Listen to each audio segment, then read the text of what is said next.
Every night, Max felt it, a presence lurking beneath his bed.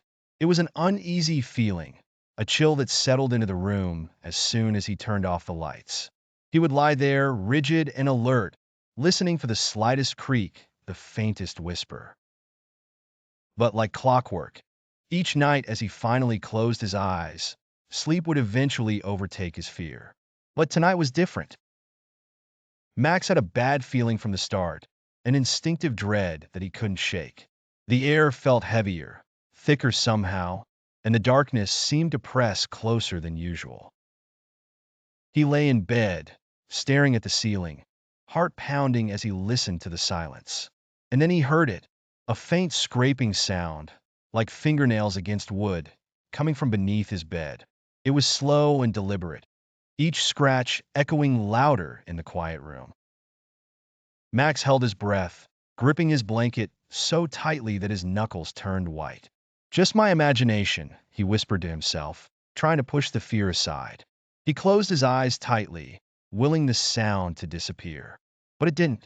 The scratching continued, relentless and unnerving. Max couldn't ignore it any longer. He took a shaky breath and leaned over the edge of his bed, peering into the darkness below. Two glowing eyes stared back at him. They were unblinking, a sickly yellow with slitted pupils that seemed to pierce right through him. Max froze, his heart pounding as those eyes watched him, unwavering and cold. Then, in a voice that was barely more than a whisper, but with a chilling rasp, it spoke. "Found you." Max pulled back, scrambling to the head of his bed. His mind raced, his thoughts a frantic jumble of terror and disbelief. He tried to convince himself that it was a nightmare, a trick of his exhausted mind. But the eyes remained, fixed on him through the darkness. Who are you?" Max's voice was barely a whisper, shaky and filled with fear. The eyes blinked slowly, and the creature chuckled, a hollow, rattling sound. "I've been here waiting." Max clutched his blanket like a lifeline, feeling like a small child afraid of a monster under the bed. But this was no childish fear. This was real. "What do you want?" he managed to stammer, his voice trembling. The creature's voice was soft and eerie, barely louder than a whisper. To watch, to wait, and now to take.